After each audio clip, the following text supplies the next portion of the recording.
Countdown to Eternity starts now. Well, hello, my dear brothers and sisters. I want to welcome you to a very special episode of Countdown to Eternity because I am with my dear brother, Tom Hughes. And folks, he's in Israel. I mean, bro, you're in Israel. Yes. Can I say that? I mean, that's exciting. It's weird. I mean, there's this kind of strange feeling. You kind of get the sense people are waiting for the other shoe to drop. You know what I mean? Oh, yeah. It's kind of like we've only been here for about, I think, 4 hours now. And the only planes flying in are El Al. And there's no tourists. You know, it's interesting. We're coming up on Yom Kippur and Tabernacles. But it's different vibe than the past. And you know, James, when you go back and you look, ever since COVID, so go back 5 years, 2020, everything changed here. It's never recovered. It hasn't been the same since. I think this is probably my 7th time here since COVID, and it's just like it's going like this. You can sense this kind of heaviness, I guess. But the people are happy and joyful. They're glad you're here. They're very glad we're here. Dude, this is a really, really interesting thing because like I can even sense it in you, man. Like it's very obvious that you are in even a different state of mind. And it's not just you being tired, because I've seen you tired before. You know, you're still pretty lit up when you're tired, but it's like, it's weird. It feels like it's very somber over there, huh? Yeah, it is. And, you know, and people are smiling and things, but I mean, when you start talking with them, we've talked with a few different people since we've been here. And it's hard. They know it's hard, and they don't know what's going to happen next. One of the big issues everybody we talk to is the anti-Semitism that they see that is coming from the West. That seems to be troubling them more than anything. Oh, yeah. Yeah, and that shouldn't surprise anybody. I mean, because obviously the worst of it is actually coming from our neck of the woods. And it's a terrible thing to say, but it's absolutely true. And it doesn't seem to be letting up. It really feels like it's getting worse and worse and worse. Bro, let me ask you a question. What's the climate over there in terms of what's happening to the north with Hezbollah and what's happening, obviously, in Gaza? Have you heard any updates yet? I know you've only been in country for a short period of time, but have you heard any updates from over there? No, but everybody is saying the same thing, that they're expecting Netanyahu and the whole military to press forward into Gaza and do everything that they have to do. And you can tell, to talk to the people, they're really tired of the Biden administration. They're very concerned that if Kamala gets in, what's going to happen to them from the West. I tried to reassure 2 people today that, listen, Israel's always going to be here. The Jews are always going to be here regardless. And I was careful about not saying, hey, Zechariah chapter 12 says the whole world's going to gather against her. But, you know, yeah, well, I mean, you get it, you know. And although we know that's truth, everything's so sensitive right now. But man, I'm looking forward to. We'll go up on the Temple Mount. What day's tomorrow? Wednesday. I think Wednesday's the day you can go, right? Yeah. Is one of the days you can go. So I'll probably go up there tomorrow and kind of get a feel for things. But it's definitely different. I mean, they're in a war, and I mean, again, this has been going on for 5 years. COVID came along. They just start coming out of that. Finally start coming out of that. But tours were never the same since then. They haven't been the same what they were when you were here last. They haven't been like that. And I don't think they're ever going to be quite like that again, because people are afraid to come here. But then it's like, you look, you go, we haven't experienced it yet, but we've been told that there are a lot of restaurants that you were frequent before, they're gone because they haven't had any business. They were already hurt by COVID, and then you have this war, and they're like, this is just really taking everything out of them. So businesses are closing. So you can see this. Remember you and I talking a while back how one of the plans from Iran was understanding they'd have a hard time going against Israel head to head by themselves hence why they have all the proxy teams, militaries, militants, the terrorists. So it would be a war of attrition. You just keep bombing and keep bombing and keep bombing, and you destroy Israel's economy because the people can't get back to work. The people they can't move back north yet. I was talking with someone probably about an hour and a half ago, just before we tried logging on with you, and he said, realistically, they don't think they're going to be able to get the people back into their homes up north for another year. So that's a long time to be able to keep pushing for a whole another year before they're going to get them in there. Now, that may change, obviously, because everything is so fluid, but they're not they're not getting any favors from the Biden administration. Oh, by the way, I did watch Kamala Harris and some clips Oh, of from her that 60 Minutes interview? 60 minutes. Oh my goodness, bro. I, What do you can I ask you this question? Why do you think they hit her so hard in that 60 Minutes interview? Do you have any ideas on why that happened? all I can think of is they're trying to make people so angry that if Trump doesn't get in, they'll create a civil war. I don't. I mean, I can't. I mean, it doesn't make any sense because they're owned by the Soros type of people, right? Yep. They control the media, so why would they do that? Clearly that was clearly intentional, which it should have been that way. To actually ask hard questions or challenge. Biden was never challenged on anything. Uh, and to see her challenge was great, and then she couldn't even do anything. And to watch her face contort, like, how dare you say that about me? Don't you know I'm the star? Don't you know I'm the Virgin Mary? So watching her face and her body language, I didn't see the whole thing, but I saw enough of it today as a Wi-Fi on the plane was able to look at some things and go, this is just nuts. But I'm curious as to what you think, and then I'm going to go from there because it's interesting.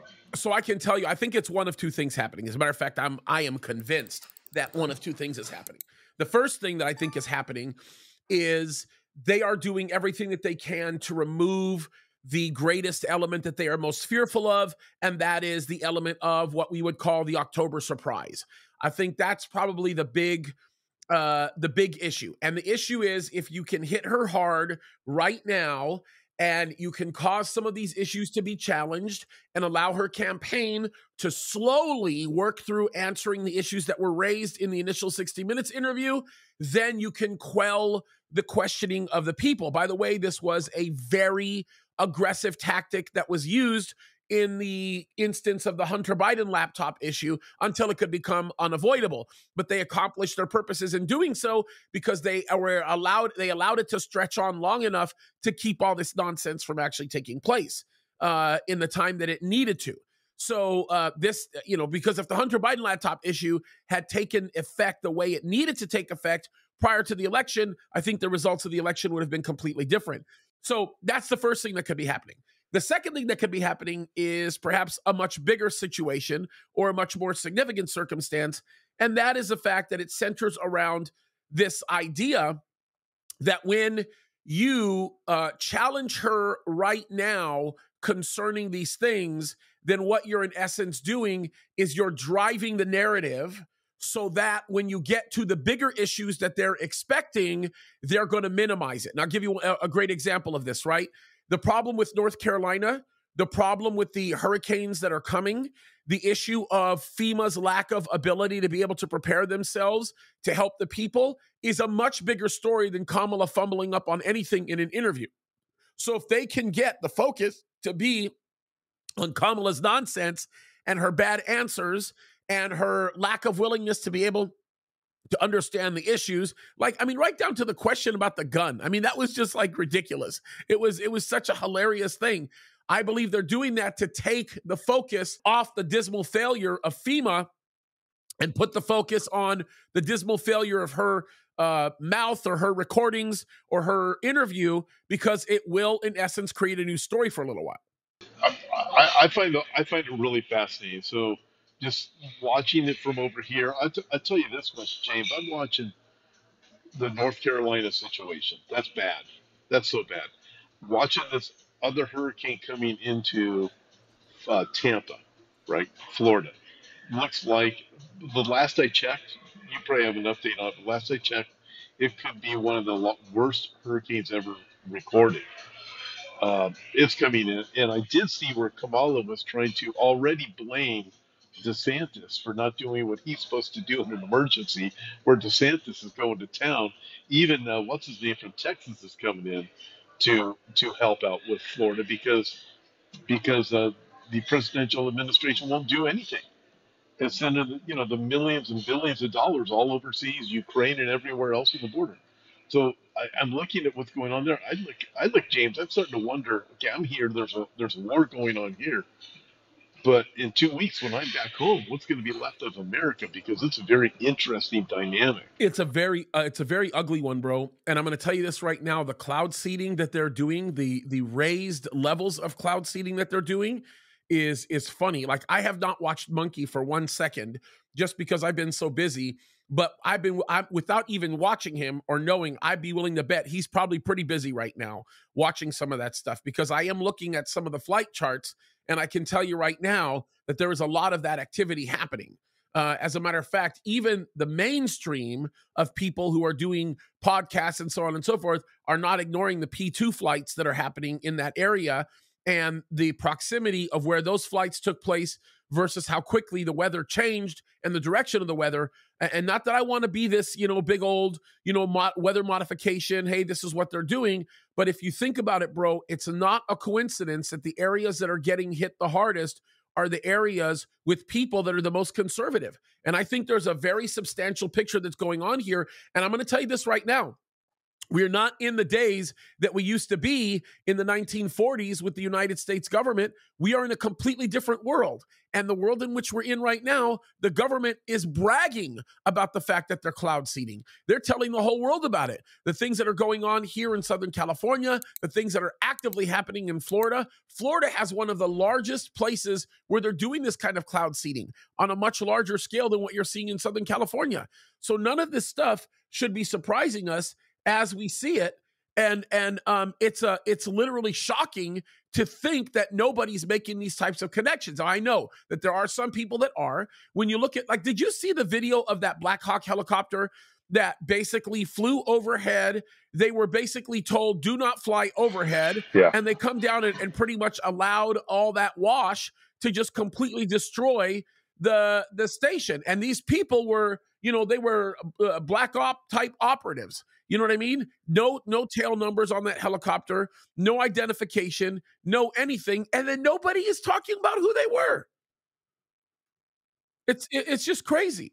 Almost like they want to sabotage these people. Yeah, but okay, so I'm looking, when it comes to cloud seeding, do you think it's been perfected that much that they could direct it and be that accurate with it? I mean, I'm watching 100%. This hurricane cut across the Gulf, straight across the Gulf, which I guess is almost unheard of. It's possible, but pretty unlikely, right?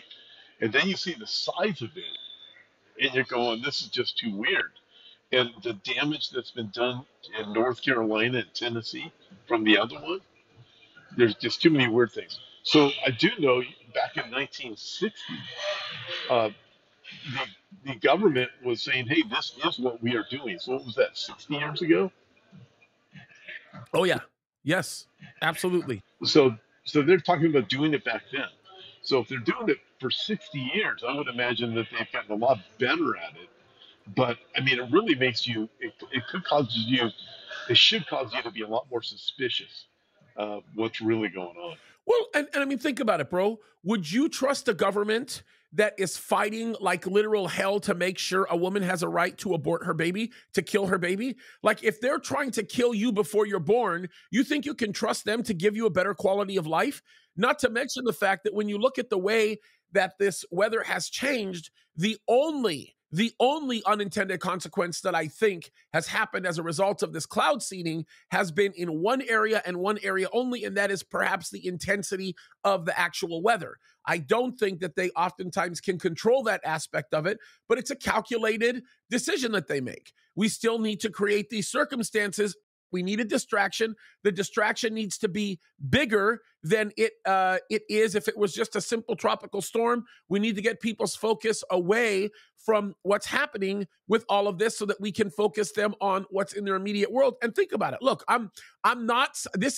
these are all alleged statements, right? These are allegations, right? But I mean, think about it. If your world is over, okay, you've got nobody right now in your home that can eat, that can drink, that can take a shower. You don't even have a home because it got blown away. Is going to the polls going to be your priority? It's not. Well, yeah, no kidding.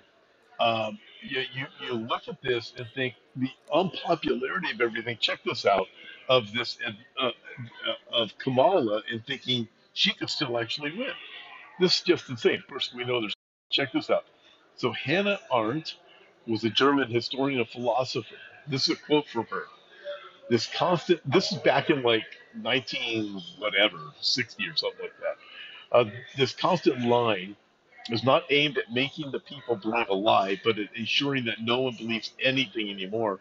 A people that can no longer distinguish between truth and lies, cannot distinguish between right and wrong, and such a people deprived of the power to think and judge is, without knowing and willing it, completely subjected to the rule of lies.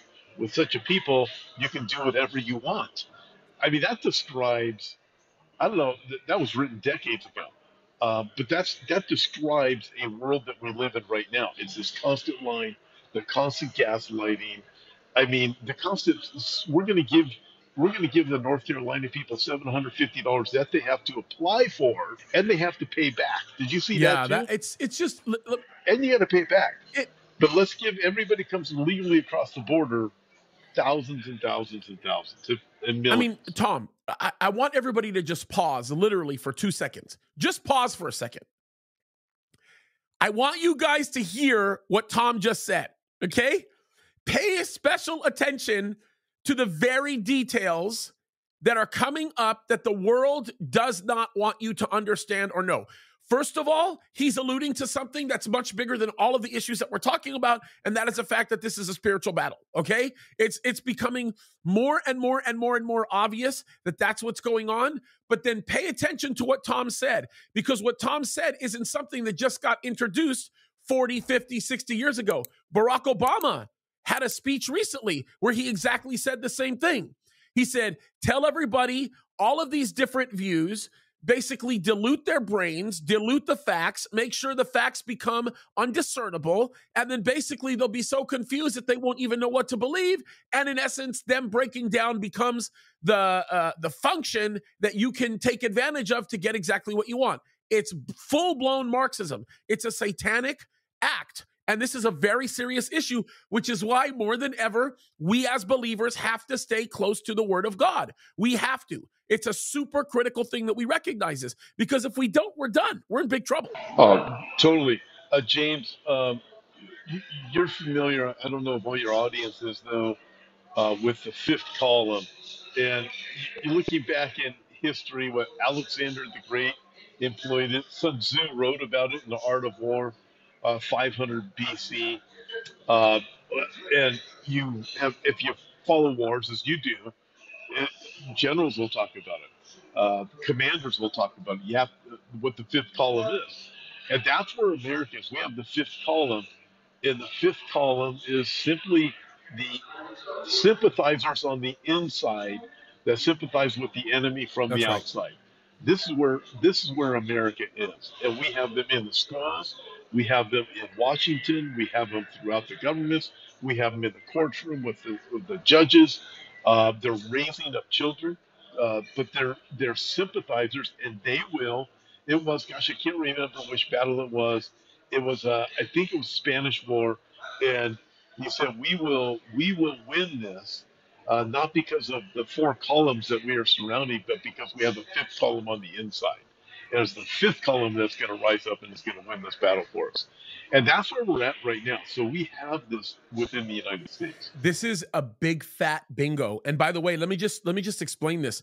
This is a multi-layered mechanism that's being deployed. You see a fifth column strategy being deployed not only within popular culture, you're seeing it being deployed within media, you're seeing it being deployed virtually everywhere that you can stop and spend any time to examine. As a matter of fact, what's crazy is there's a concerted effort right now in the current moment to coordinate the structure by which this column is deployed. And what it's doing, and I'm going to really get into the war theory stuff.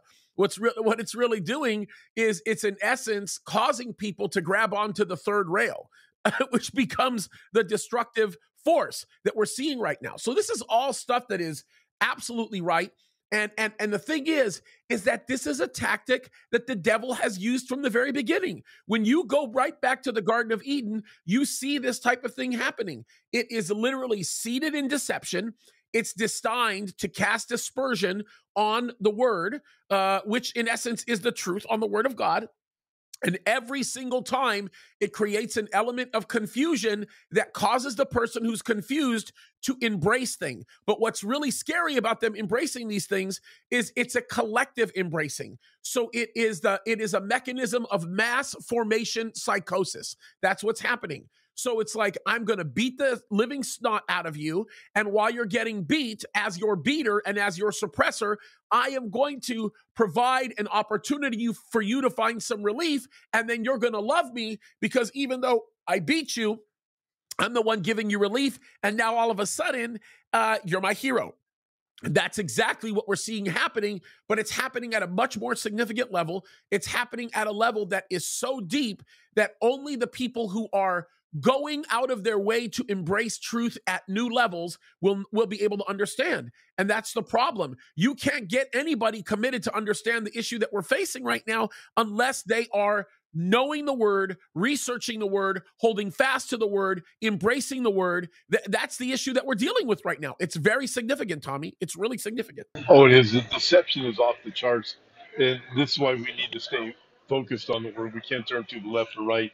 We remember the words of Jesus where he gave the first sign, be careful that no one deceives you. And that is what's happening. And now listen to this, James. We throw in these other things also.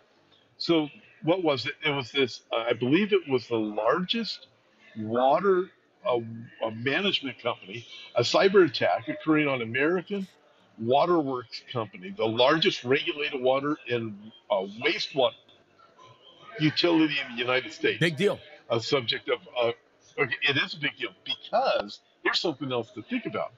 Bill Gates has bought up land all across America, as we know, but in specific locations where large water aquifers are located.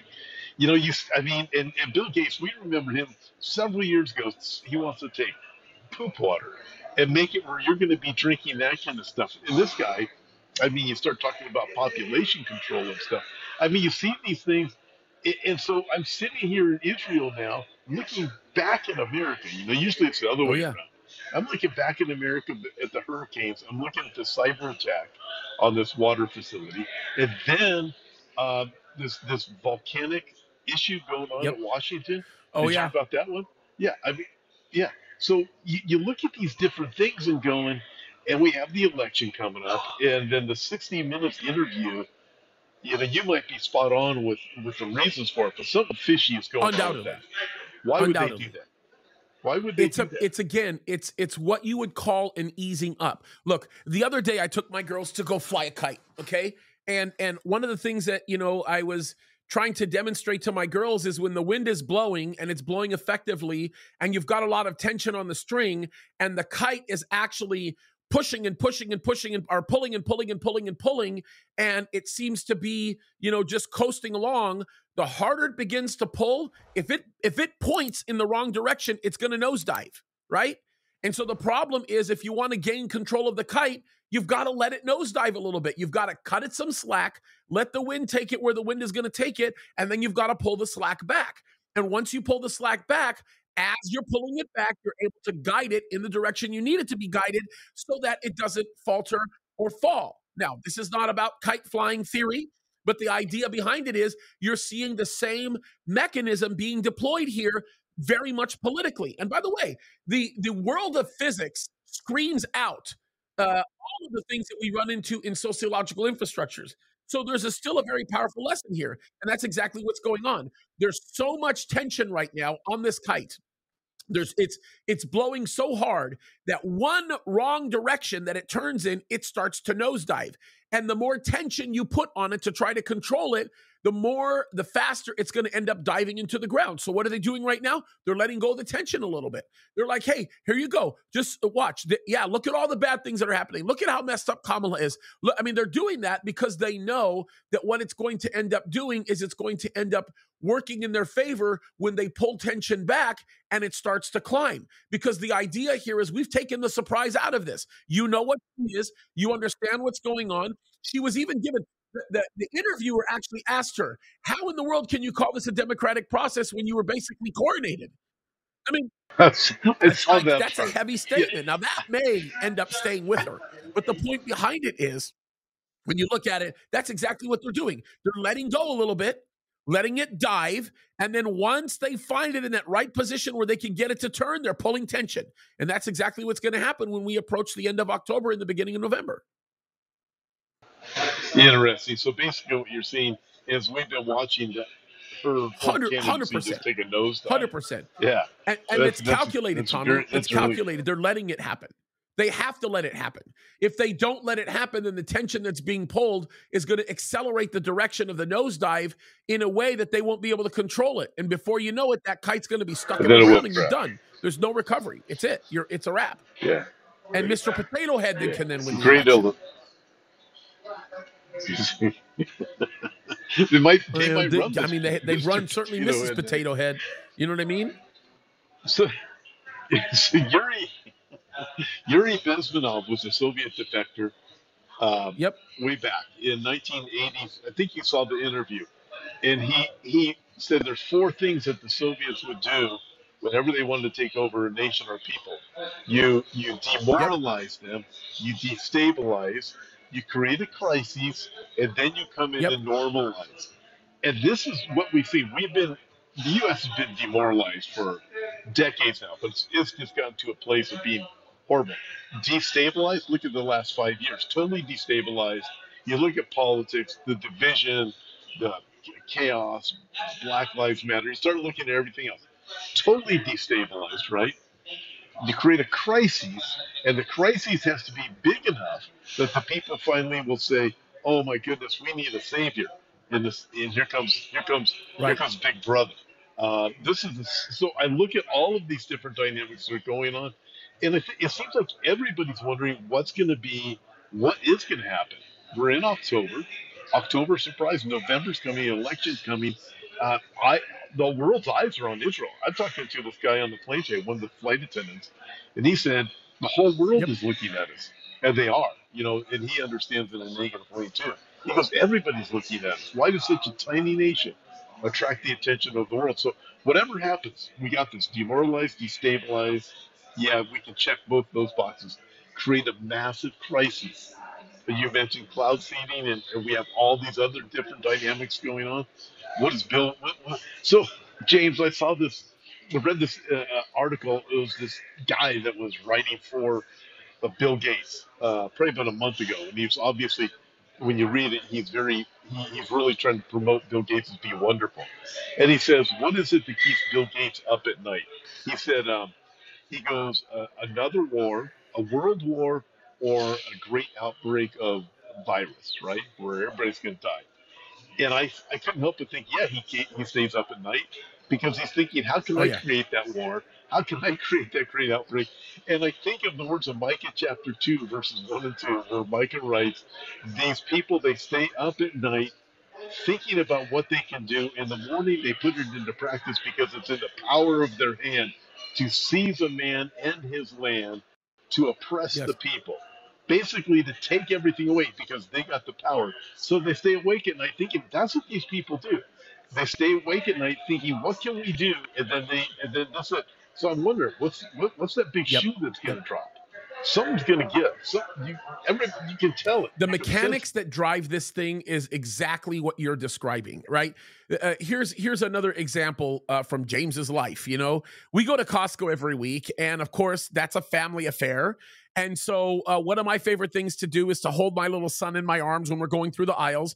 And right now at Costco, they're featuring the big skeletons, and they're showing all the crazy, the little animated wolf and all the crazy things that are going on. So my son has this weird obsession with wanting to see the mechanical wolf that's going rah, So what's funny is I take him over there, and then the moment he gets really close, he's like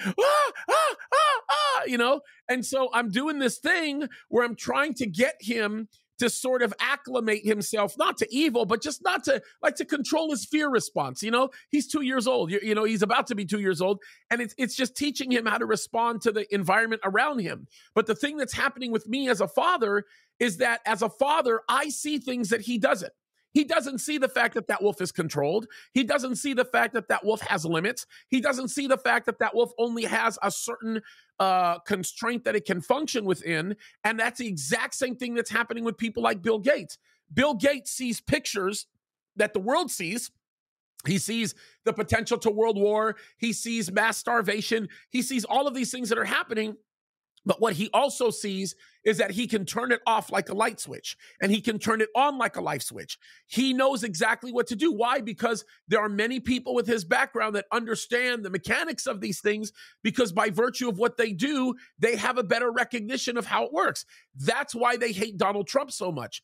They hate Donald Trump so much because Donald Trump also recognizes those things, and he knows how to unplug the wolf. See, that's the issue. So the problem is this is going to backfire, and the reason why it's going to backfire is because Almighty God is the variable that they're not taking into account, and Almighty God is the power that drives it all. So the issue is there's going to come a point in time where God's going to intervene. He's going to step in on behalf of Israel, and the world is going to end up getting shocked. And this is where these are the aspects that can't be controlled by these devils. Right? These are the aspects that can't be controlled by these people, but that's what we're looking at right now. So it's almost surreal to be watching everything that's taking place. But we're reminded we live in amazing days. But I'm telling you, now that I'm on this side of the world looking back at the U.S., it's weird. It's like it's just a weird thing. I cannot imagine. And I'm only what 14 hours by plane away, but still, it's just different. The dynamics change, and then you also sense everything going on here too. You can definitely it's funny, man. I mean, you're in Jerusalem. You're sitting in the lobby of a hotel, and I'm not even seeing people walk behind you. It's weird. No, it's okay. No, and there's like a restaurant. There's a few people here, but not many here. Let's see. Yeah, it's crazy. Can I turn this? Yeah. So it's not much, and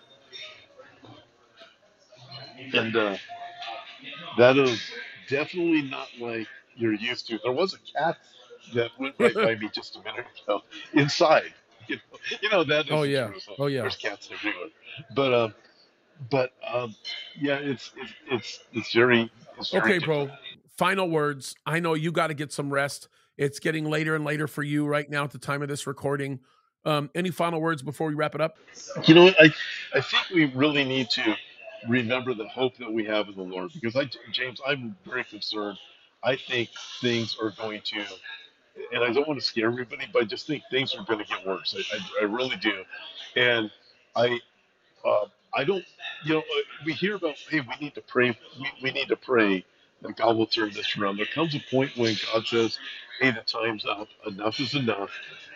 When I think of the words, it was First Chronicles chapter 36, I think it is, where the people had gone to the place where they had gone too far because there was no remedy. They'd gone too far. 100%. I think it's chapter 36, and so I just sense, listen, I'll do all I can. You'll do all you can to be salt and light, to be what we're supposed to be.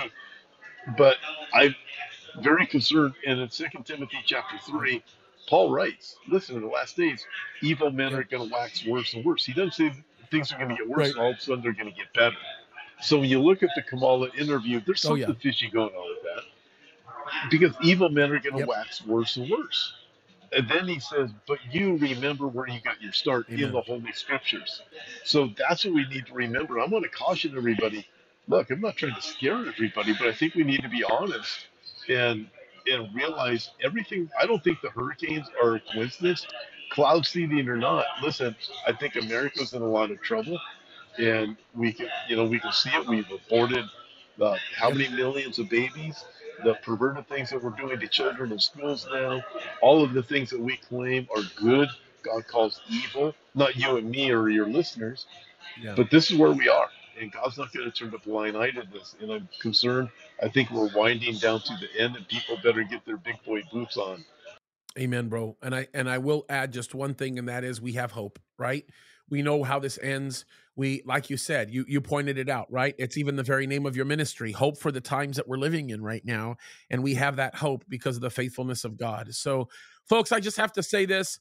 I want to ask that you pray for Pastor Tom while he's in Israel. He's going to be there for a few weeks. And I know that we'll get an update next week when we get together for Countdown to Eternity from Israel again. We'll have a lot more to talk about.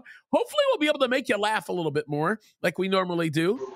I'll be settled. I'll be more into the groove here. Yeah. Hopefully, I hope I can get something. Wouldn't that be cool if I could get something by the temple now Oh, with bro, you? If there's a way I can get I would love internet it. connection, I, we pray we get good internet connection for I, that. That would be cool. I would love it. I can even show you how to say a few Islamic words that'll get you kind of like disguised.